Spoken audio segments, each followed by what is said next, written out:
नाम है Google map. क्या कभी यूज किए हैं? गूगल मैप में यहाँ आप स्कूल पे हैं, हीरोपट्टी घर है आपका, मान लीजिए ये घर हो गया, ठीक है। और जाना है हमको पटना। कहाँ जाना है? पटना, जहाँ पे गोल घर है, ठीक है। गोल घर यहाँ से ही सब निकली है। गोल घर जाना है और हम हो गए हीरोपट्टी, घर हमारा हो गया, या जानीपुर, जो भी। गूगल मैप पे डालिएगा कि हमको पटना जाना है, तो यहाँ से अपना रास्ता जो है, जो भी है रास्ता ऐसे अपना बता देगा। नीचे बता देगा किलोमीटर कितना दूरी है, दूरी वो बता देगा, ठीक है। और समय भी बता देगा, समय बता देगा कितना देर लगेगा आपको, समय जो है आवर मिनट में बता देगा, ठीक है। और ये पूछता है कि किस चीज़ से आप जा रहे हैं, यानी साधन क्या है आपका, ये पूछता है। यानी साधन में हो गया बाइक, या कार से जा रहे हैं, या साइकिल से जा रहे हैं, या पैदल जा रहे हैं, फुट से। पैदल भी लोग जाते हैं, पैदल भी जाया जाता है। स्वामी विवेकानंद जो थे, पैदल ही पूरे भारत देश का भ्रमण कर लिए थे, है ना। इसको परिव्राजक कहा जाता है। और पुराने समय में स्कूल जो है, जो आपके माता पिता होंगे उनसे पूछिएगा, अगर वो पढ़े लिखे होंगे तो, नहीं पढ़े लिखेंगे तब तो काला अक्षर भैंस बराबर है। लेकिन जो पढ़े होंगे उनसे पूछिएगा, वो अपने घर से 5-6 किलोमीटर दूर पैदल जाया करते थे। और हम जब पढ़ाई करते थे उस समय भी हम लोग भी पैदल जाते थे, हॉस्टल में रहने के बावजूद भी। तो कहाँ से कहाँ तक पैदल जाते थे, सुन के आश्चर्य लग जाएगा। इधर आ जाइए, दरभंगा गए हैं कभी? दरभंगा में है पूनम सिनेमा चौक। पूनम सिनेमा जो है, मिर्ज़ापुर चौक का नाम सुने हैं? नहीं सुने तभी आज सुन लीजिए। मिर्ज़ापुर चौक और सीधे लहरियासराय टावर, पोस्ट ऑफिस हो गया, उतना दूर हर दिन जाते थे आते थे। कितना किलोमीटर है वहाँ से? 5-6 किलोमीटर होगा, 7-8 भी कर दीजिए। लेकिन हम लोग का फौज जाता था, मतलब फौज मतलब सारे स्टूडेंट जाते थे हॉस्टल वाले, और बैग टांग के ही जाते थे। तो उस समय बैग नहीं था ये कपड़ा वाला, उस समय बैग जो देते थे, तो बैग अगर किसी के पास वो वाला है तो उसको बहुत ज़्यादा फैशनेबल और स्टैंडर्ड माना जाता है कि इसके पास कपड़ा वाला बैग है। काश मेरे पास भी कपड़ा वाला बैग होता। इतने ही में लोग प्रसन्न हो जाते थे और इसमें आशा लगाए रहते थे कि ये कपड़ा का बैग मेरे पिताजी कब खरीद देंगे। तो वो बैग कीमती होता था। तो एक बक्सा होता है, वो जो ट्रंक नहीं होता घर में रखने वाला, इसमें अब क्या कहते सामान सब रख देती मम्मी, सब थाली वगैरह पता नहीं क्या सब, वो उसका छोटा रूप, छोटा बक्सा, लोहा का चदरा का बना हुआ बक्सा। और उस बक्से में जो है अपना आधा में इधर कॉपी, आधा में किताब, उसी में पेंसिल, उसको उठा करके एकदम जासूस विजय की तरह चल रहे हैं। और चलते चलते और जब युद्ध हो गया तो उसी बक्सा से आक्रमण भी कर रहे हैं किसी पर, ये स्थिति थी। तो इतना दूर जाते थे साइकिल से, कार से और बाइक से। साइकिल बालिका उस समय नहीं चलाती थी, जो मेरे आंख से देखा हुआ था। मेरा जो गांव है वहाँ पे साइकिल कोई नहीं चलाता था। तो पहली बार एक जलंधर से एक आई सिस्टर ही लगेगी रिश्ते में, तो वो उसके पापा उसको साइकिल खरीद लिए, सिंपल नाम था। तब जैसे ही वो साइकिल लेके जाती थी उसका सब मजाक उड़ाते थे, वो देखो वो साइकिल पे जा रही है। और उसके जो बूढ़े लोग होते थे उसका खिल्ली उड़ाते थे, वहाँ पर साइकिल पे चल रही है, अब तो वो हीरोइन बन गई है, हवाई जहाज बन जाती है वो। तो ये उस समय का दौर था, लेकिन अब है, अब सब लोग जा सकते हैं। तो हम बात कर रहे थे कि एक जगह से जब दूसरी जगह जाते हैं तो रास्ता हम लोग को बताना पड़ता है, पूछना पड़ता है, ठीक है। बिहार में अगर पूछेगा तो बताएगा ही नहीं, 10 घंटे आपको ऊपर नीचे देखेगा कि क्यों पूछ रहा है, कहाँ जाना है। आपको ऐसे फील कराएगा जैसे लगता है आप पूछ करके अपराध कर दिए, और आपको लगेगा इससे पूछने से अच्छा है कि हम खुद ही आगे चले जाएं। लेकिन बाहर शहर में, दिल्ली में मैं जब था, तो दिल्ली में जब पूछे तो आसानी से प्यार से बताता था। अगर अभी भी जाइएगा तो बता देगा कि हाँ यहाँ से इधर हट जाइए, या बायां चले जाइए, दायां हो जाइए। अब बम्बई जाइएगा तो वहाँ पे, दिल्ली जाएगा तो वहाँ पे कहेगा कि आगे जा कर के बाजू ले लेना, या उल्टा हाथ ले लेना, ये कहेगा। उल्टा हाथ मतलब दाएं बाएं को बोलता है। अब बम्बई में पूछिएगा तो वो नहीं कहता, बम्बई में कहेगा आपको क्या, 2 मिनट सीधे चलना, फिर वहाँ से बाएं हो जाना, फिर 3 मिनट आगे चलना, फिर साला चलना। वो समय में आगे चल देना, साइड हो जाना, ये कहता है, समय का डिफरेंस बताता है। गूगल मैप क्या करता है, यही काम जो है गूगल मैप करता है। अब यहाँ अंदाज़ा करिए कि ज्योग्राफी में आप पढ़े होंगे कि पृथ्वी का साइज जो है बहुत बड़ा है। इसको डिवाइड करते हैं, इक्वेटर लाइन आता है, फिर ट्रॉपिक ऑफ कैंसर आता है, ट्रॉपिक ऑफ कैप्रिकॉर्न आता है, नॉर्थ पोल हो गया और इधर साउथ पोल हो गया। ठीक है, ये आप पढ़े होंगे ज्योग्राफी में, मैम पढ़ाई होंगी, ऐसा हम आशा करते हैं। अब ये जो बड़ा सा पृथ्वी है, बहुत बड़ा पृथ्वी का साइज है, इसमें एक हमारा भारत देश इस तरह से यहाँ हुआ, इसमें भी छोटा सा जो है आपका क्या कहते हैं जगह हुआ, हीरोपट्टी एकदम कण के बराबर होगा, लेकिन उसको भी वो दूरी बताता कैसे है, एग्जैक्ट लोकेशन पता कैसे करता है। ये इसी में बिहार हो गया, यहाँ पे बिहार का नक्शा देखिएगा तो इस तरह से यहाँ पे जिसमें इतना कट गया है, तो यहाँ हीरोपट्टी चले, यहाँ पे पटना हुआ, इतना दूर का डिस्टेंस वो बताता है। अब थोड़ा सा भी न दायां, थोड़ा सा भी न बाएं, एकदम एग्जैक्ट लोकेशन। एग्जैक्ट लोकेशन का जो काम होता है, ये कोऑर्डिनेट ज्योमेट्री के ही कारण ऐसा संभव हो पाया है। और इसी को देखिएगा इस तरह से ये डिवाइड किया गया है, इस तरह से कई जोन में इसको डिवाइड किया गया है। ठीक है, भारत का नक्शा में आइएगा तो इसको भी इस तरह से कई डिवाइड जोन में इसको किया जाता है, और भी विस्तृत रूप से। ठीक है, राजस्थान में जो है एक ऊँट को रखा गया है, ऊँट को गूगल वाले कंपनी ने ऊँट पे उसको नौकरी पे रखा है ऊँट को। ठीक है, वो ऊँट क्या करता है, अपने पीठ पे जो है कैमरा लेकर के वो घूमते रहता है डिस्टेंस वाला, और वो जहाँ जहाँ जाता है तो उस पर गली का पता चलता है। उससे राजस्थान जैसे जहाँ पे बालू से पूरा सड़क ढक जाता है, वहाँ भी आप गूगल मैप की सहायता से आप जा सकते हैं किसी भी जगह पे। तो ये जो कोऑर्डिनेट ज्योमेट्री है, ये चैप्टर आपको इसी के लिए है, आज जो हम जहाँ कहीं भी जाना चाहते हैं वो कोऑर्डिनेट ज्योमेट्री के थ्रू से। अब हम क्लास की बात करते हैं। क्लास में 2 2 4 2 6 6 2 12 6 18 बेंच डेस्क हैं। इसमें अगर हम प्लेस बताएं, इसका अगर स्थान बताएं, किसी का हम कैसे बता सकते हैं। अब जैसे हमारा 3 बेंच है, हमारा 3 पंक्ति लगा हुआ है। ठीक है, 3 पंक्ति है हमारा, 1 2 3 4 5 और 6। पहला लाइन, दूसरा लाइन, तीसरा, चौथा, पांचवा और छठा। ये पहला रो हो गया, ये दूसरा रो हो गया और ये तीसरा रो हो गया। ठीक है, इधर वाला मान लेते हैं। अब हमको जगह बताना है। खड़ा होइए, डेस्क को थोड़ा अपनी तरफ और खींचो, बहुत आगे हैं। क्या नाम है तुम्हारा? खड़ा हो। नाजिस।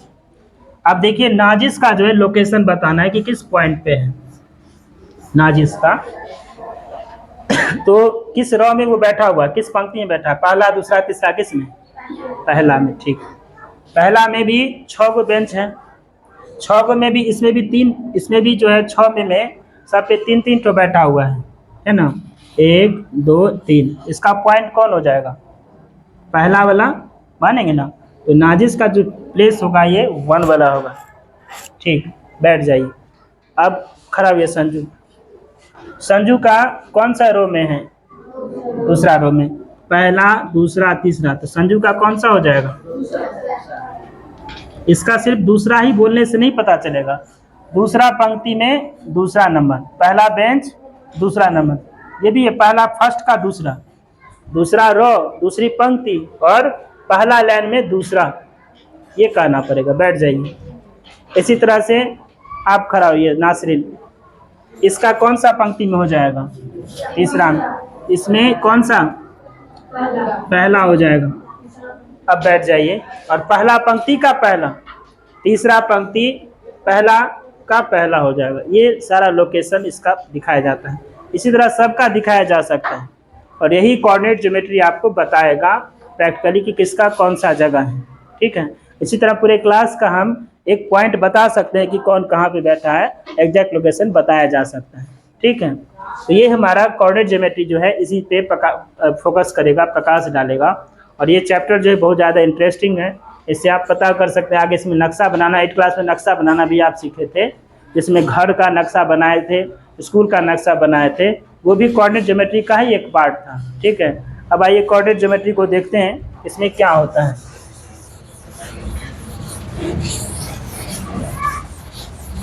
अब जरा इसको जरा ये करिए, इसको जरा नोट करिए, इसको जरा नोट करिए, बड़ा सा बनाइए। 1 2 और 3।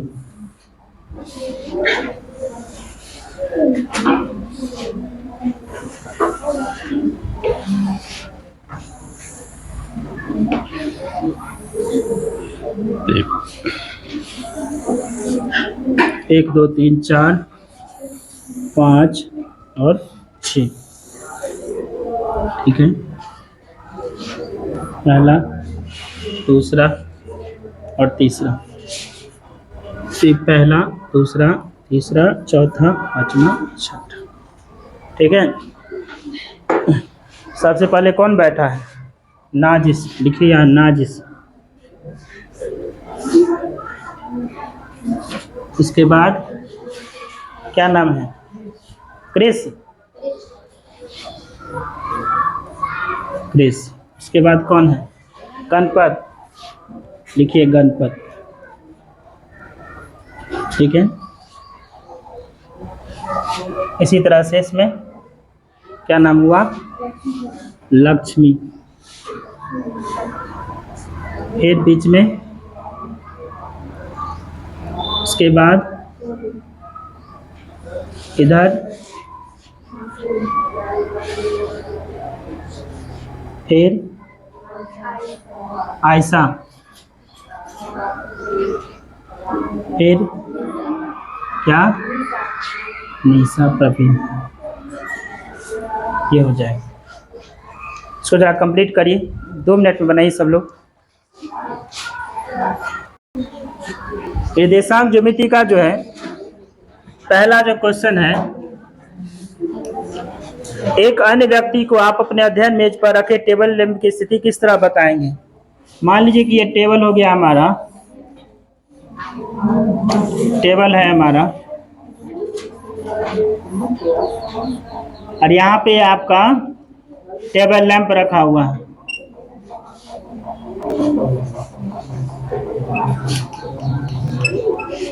टेबल लैंप कहीं भी रह सकता है। ठीक है, तो टेबल लैंप अगर है तो टेबल मान लीजिए यहाँ से यहाँ तक लंबाई जो है इसका 6 सेंटीमीटर मान लेते हैं। 6 सेंटीमीटर का होता नहीं है, मीटर का लीजिए। मान लेते हैं कि टेबल का लंबाई जो है 6 मीटर है और चौड़ाई जो है 4 मीटर है। चौड़ाई कितना है? 4 मीटर। यहाँ से इसका लंबाई पे अगर जाएंगे तो यहाँ तक 3 हो गया है ना, यहाँ 3 हुआ ना, आधा आधा। तो लंबाई में कहाँ पे है? एकदम 3 के सामने ये मिल जा रहा है। बात मत करो। चौड़ाई पे अगर आएंगे तो 4 का आधा कितना? 2। बीच में 2 पे आ रहा है कि नहीं? इसका पोजीशन क्या हुआ? 3 और इसका पोजीशन हो गया 3 और 2। कितना हो गया? 3। 3 का मतलब हुआ 3 मीटर लंबाई और 2 मीटर चौड़ाई में ये टेबल लैंप रखा हुआ है। समझ गए? अब इसको बनाइए जरा। माना कि टेबल की लंबाई 6 मीटर और चौड़ाई 4 मीटर। तो लंबाई में, यानी इसको x अगर मान लीजिएगा, ये हो गया 3 मीटर पे है, और चौड़ाई पे आइएगा, इसको y बोलते हैं, इसको 2 मीटर। तो कोऑर्डिनेट इसका क्या हो गया? इसका कोऑर्डिनेट हो गया 3 और 2। ये इसका कोऑर्डिनेट आ जाएगा। हाँ, लैंप की स्थिति लिख दीजिए। प्लेसमेंट ऑफ लैंप, लैंप की स्थिति कितना हो जाएगा 3 और 2। समझे? इसको सॉल्व कर लीजिए।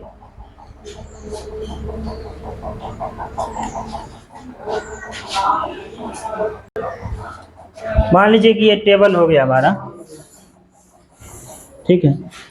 यहाँ 1 मीटर, ये 2 मीटर, 3 मीटर, 4 मीटर, 5 मीटर और 6 मीटर। इधर 1 मीटर, 2 मीटर, 3 मीटर और 4 मीटर हो गया। अब यहाँ पे टेबल लैंप वहाँ नहीं रख करके कहीं साइड में रखा है। मान लीजिए कि टेबल लैंप यहाँ पे है, एक जगह बताए हैं। टेबल लैंप गोल मटोल नहीं होता है, ऐसा होता है, ठीक है। तो ये जगह है। मान लीजिए कि टेबल लैंप हमारा इस जगह पे है, तो इसका कोऑर्डिनेट क्या होगा? इसका कोऑर्डिनेट क्या होगा? 1 और 1। क्या होगा? 1 1। मान लीजिए टेबल लैंप यहाँ पे है, तो क्या होगा इसका? 1 और 2। अब टेबल लैंप यहाँ पे है, एकदम कोनमा पे है, इसका कितना हो जाएगा? 6 और 4। टेबल लैंप यहाँ पर है, क्या होगा रोहन बताइए, खड़ा होइए। टेबल लैंप अगर यहाँ है तो इसका कोऑर्डिनेट क्या होगा? आप बताइए संजू, क्या होगा? 3 5 नहीं होगा, पहले हम x लेते हैं। हाँ 5 होगा, और 5 के सामने और 3 के सामने, है ना। बैठिए। अब देखिए, मान लीजिए यहाँ पे है, नासरीन बताइए, कराइए। यहाँ पे है, क्या होगा कोऑर्डिनेट? लंबा लंबी में किसके सामने? 1 के सामने है, 2 के सामने है, नहीं है, 3 के सामने है, नहीं है, 4 के सामने है, पहले तो 4 ले लीजिए। और चौराहे में किसके सामने है? तो 4 और 3 हो जाएगा। बैठ जाइए, समझ रहे हैं सब लोग? इसी तरह से मान लीजिए यहाँ पे इस जगह पे है, एकदम कोना पे है, तो क्या हो जाएगा? ये 0 पे है, ये 0 है क्या? तो 0 हो जाएगा, 4 हो जाएगा। थोड़ा सीधर हट के अगर यहाँ है, तब क्या हो जाएगा?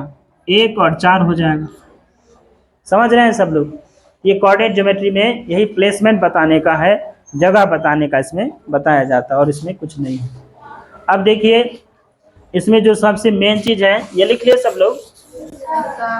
इसमें जो सबसे ज़रूरी चीज़ है वो क्वाड्रेंट समझने का है, कि कैसे क्वाड्रेंट होता है। तो इसमें क्वाड्रेंट में हो जाएगा, इसको बोलते हैं x। जरा इसको लिखिए सब लोग, सॉल्व कर लीजिए।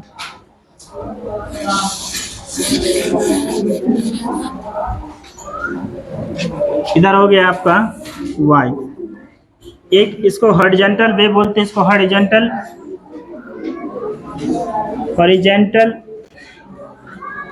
इसको हॉरिजॉन्टल लाइन बोलते हैं। और ये जो ऊपर नीचे खींचते हैं, इसको वर्टिकल लाइन बोलते हैं।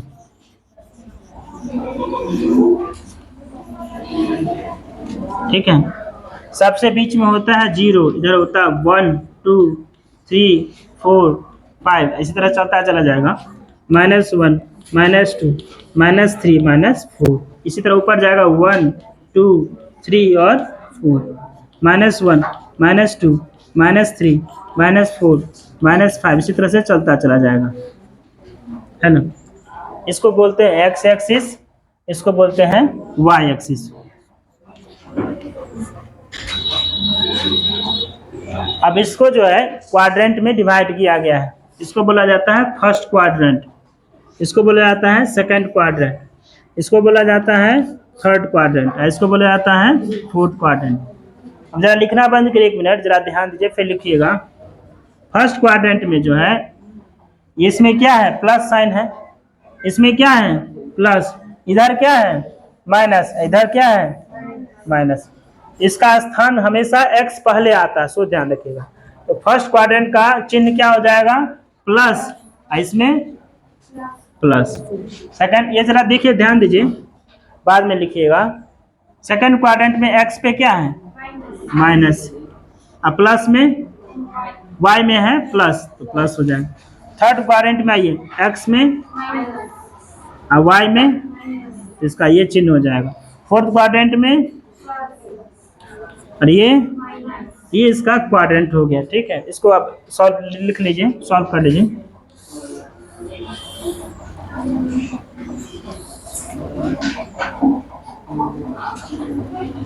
लिख लीजिए। First quadrant, second quadrant, third quadrant और फोर्थ क्वाड्रेंट। फर्स्ट का चिन्ह हो गया प्लस प्लस, सेकंड का हो गया माइनस प्लस, थर्ड का हो गया माइनस माइनस, और फोर्थ का हो गया प्लस माइनस। ये इसका पोजीशन हो गया। देखिए सब इसको बच्चों। इसका दूसरा है सड़क योजना। एक नगर में दो मुख्य सड़कें हैं जो नगर के केंद्र में मिलती है। ये दो सड़कें उत्तर दक्षिण दिशा और पूर्व पश्चिम दिशा में है। नगर की अन्य सभी सड़कें इन मुख्य सड़कों के समानांतर परस्पर 200 मीटर की दूरी पर। प्रत्येक दिशा में लगभग 5 सड़कें हैं। 1 सेंटीमीटर बराबर 200 मीटर का पैमाना लेकर अपनी नोटबुक में नगर का एक मॉडल बनाइए। सड़कों को एकल रेखाओं से निरूपित कीजिए। ठीक है, तो सड़क का नक्शा बनाना है। इस तरह से हमारा नगर हो गया, बीच में इसको काट रहा है सड़क का मॉडल लेकर के। तो इसी तरह से कुछ बनेगा क्वेश्चन नंबर 2 में। इसको अपने से बनाइएगा।